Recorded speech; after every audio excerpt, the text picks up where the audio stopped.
নমস্কার বন্ধুরা, কেমন আছেন সবাই? রিনা রান্নাঘর উইথ ব্লগিংসে আপনাদের সবাইকে জানাই অনেক স্বাগত। আজ আমি যে রেসিপিটা আপনাদের সাথে শেয়ার করছি, এটা গরম ভাতের সাথে খেতে লাগে অসাধারণ। এটা হলো চিংড়ি মাছ দিয়ে গাঁঠি কচুর ডালনা। এই চিংড়ি মাছ দিয়ে গাঁঠি কচুর ডালনা বানাতে আমাদের কি কি লাগছে আর কিভাবে আমরা রেসিপিটা বানাই, চলুন তাহলে দেখে নেওয়া যাক। এখানে আমি নিয়েছি 400 গ্রাম চিংড়ি মাছ, আর নিয়েছি 250 গ্রাম গাঁঠি কচু। কচুর খোসা ছাড়িয়ে আমি এরকম হাফ করে কেটে নিয়েছি। দুটো মিডিয়াম সাইজের আলু আমি ডুমো করে কেটে নিয়েছি, একটু বড় ডুমো করে কেটে নিয়েছি। এখন মাছের মধ্যে আমি দিয়ে দিলাম পরিমাণ মতো নুন আর একটু হলুদ গুঁড়ো। নুন আর হলুদ গুঁড়ো মাছের মধ্যে খুব ভালো করে মাখিয়ে নেব। খুব ভালো করে নুন হলুদটা মাখিয়ে নিয়েছি মাছের মধ্যে। কড়া গরম করে দিয়ে দিলাম পরিমাণ মতো সরষের তেল। এখন এই তেলের মধ্যে আমি দিয়ে দিলাম কেটে রাখা আলু। আলুটা আমি 2-3 মিনিট সময় ধরে ভেজে নেব, খুব বেশি কড়া করে ভাজবো না। অল্প একটু হলুদ গুঁড়ো দিয়ে দিলাম।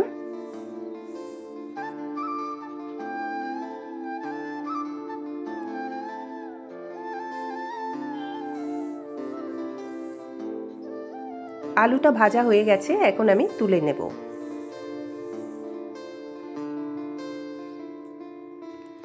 ওই তেলের মধ্যেই আমি দিয়ে দিলাম কেটে রাখা কচু। কচুটা ভেজে রান্না করলে এর স্বাদ কিন্তু অনেকটাই বেড়ে যায়, খুব ভালো লাগে খেতে।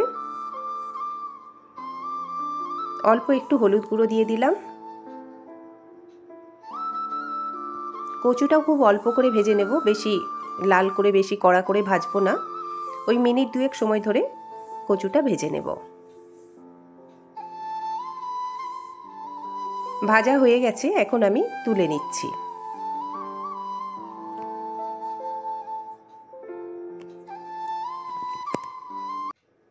এবার আমি চিংড়ি মাছগুলো ভেজে নেব। চিংড়ি মাছ খুব কড়া করে ভাজবো না, চিংড়ি মাছ বেশি কড়া করে ভাজলে শক্ত হয়ে যাবে, তাই মাছগুলো হালকা করে ভেজে নেব।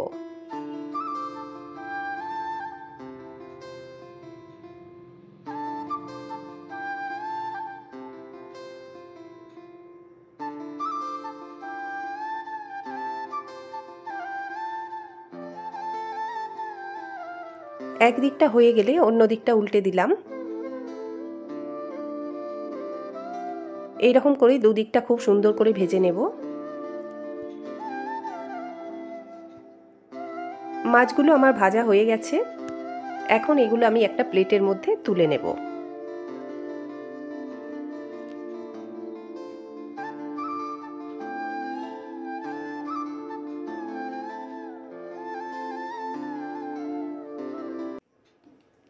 তেলের মধ্যে আমি দিয়ে দিলাম হাফ চা চামচ 5 ফোড়ন।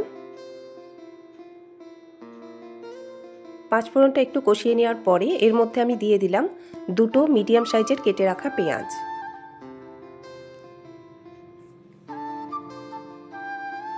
পেঁয়াজটা আমি অল্প একটু কষিয়ে নেব।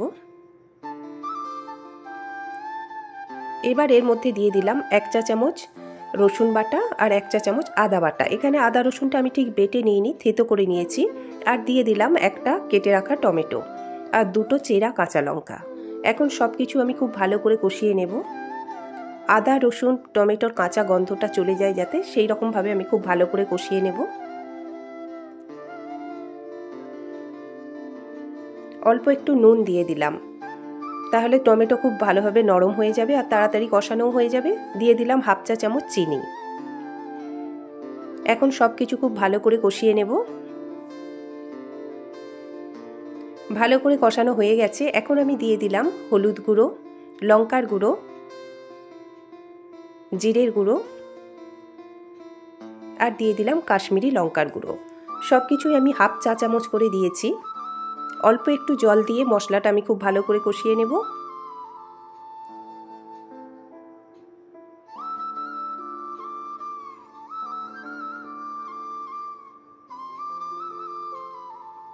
খুব ভালো করে মশলাটা আমার কষানো হয়ে গেছে, তেল ভেসে উঠেছে, তেল আলাদা হয়ে এসেছে, তাই আমার মশলাটা খুব ভালো করে কষানো হয়ে গেছে।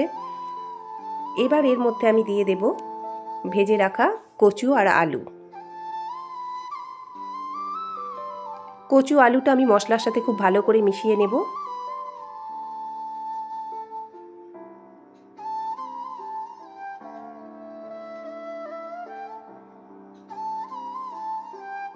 মশলা কষানোর সময় আমি অল্প একটু নুন দিয়েছিলাম, তাই এখন আবার আমি একটু পরিমাণ মতো নুন দিয়ে দিলাম।